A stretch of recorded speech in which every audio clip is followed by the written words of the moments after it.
वो दो जवान जो ना पाकिस्तान से भिड़े ना बॉर्डर पर लड़ाई लड़ी, लेकिन शहादत पर पूरा देश रो रहा है।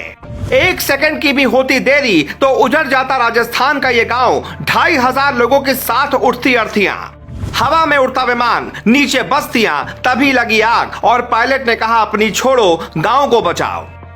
कहते हैं हर वीर जवान की तमन्ना होती है कि वो युद्ध में शहीद हो जाए, लेकिन ये तमन्ना हर किसी की पूरी नहीं होती। कुछ जवान युद्ध नहीं लड़ते, लेकिन कुछ ऐसा कर जाते हैं कि उनकी शहादत को देश भूले नहीं भुलाता।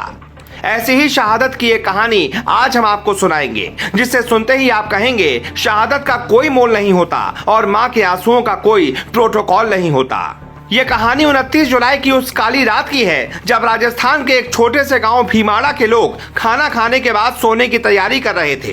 तभी आसमान में विमान की गड़गड़ाहट सुनाई दी। ये वो विमान था जिससे वायुसेना अपने जाबाजों को ट्रेनिंग देती है। रात करीब 9:04 पर बाड़मेर के उत्तरलाई एयरबेस से 39 साल के विंग कमांडर एम राणा और 26 साल के लेफ्टिनेंट अद्वितीय बल ने MiG-21 विमान से उड़ान भरी। उड़ान के 5 मिनट बाद ही MiG-21 में खराबी आने लगी। पायलट ने काफी कोशिश की कि इसकी लैंडिंग करा दें या पैराशूट लेकर दोनों अपनी जान बचा लें, लेकिन दोनों देश की खातिर ऐसा नहीं कर पाए। उनकी बहादुरी के किस्से सुन आज पूरा देश उन पर गर्व महसूस कर रहा है।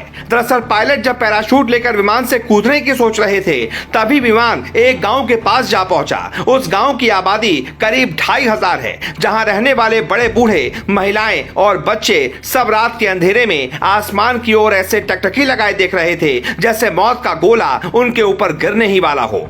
ये वो पल था जिसने उन पायलटों को अंदर से झकझोर कर रख दिया। जहां मिनटों में फैसला पैराशूट लेकर कूदने का था, वहां फैसला ये हुआ कि अपनी जान को मुश्किल में डालकर विमान गांव से दूर लिए चलते हैं। विमान को उड़ा रहे पायलट मोहित राणा के पिता फौजी रहे हैं, इसलिए उन्हें अच्छी तरह पता था कि एक फौजी का कर्तव्य क्या होता है। जो सीमा पर देश को बचाने की खातिर दुश्मन से लोहा लेता है, वो हजारों गांव वालों की खातिर खुद की कुर्बानी भी दे सकता है। आग के गोले में तब्दील होते जा रहे विमान को गांव से दूर ले जाने का फैसला उनके लिए जानलेवा था, लेकिन उन्होंने गांव वालों की खातिर इसे ही चुना।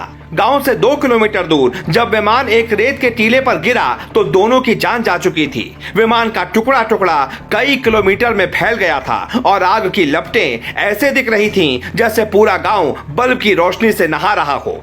यह मंजर जिसने भी देखा, उसका पहला सवाल यही था, आखिर क्यों हमारे जवानों को MiG-21 जैसा विमान दिया जा रहा है? तो आप ये भी जान लीजिए।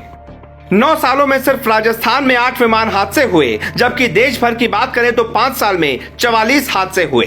2014 में तत्कालीन एयरफोर्स चीफ अरूप राहा ने कहा कि MiG-21 विमान पुराने हो चुके हैं, इन्हें हटा देना चाहिए। 2014, 2017, 2019 और 2021 में इन्हें फेज आउट करने यानी हटाने का प्लान बना। 4 स्क्वाड्रन बचे हुए हैं।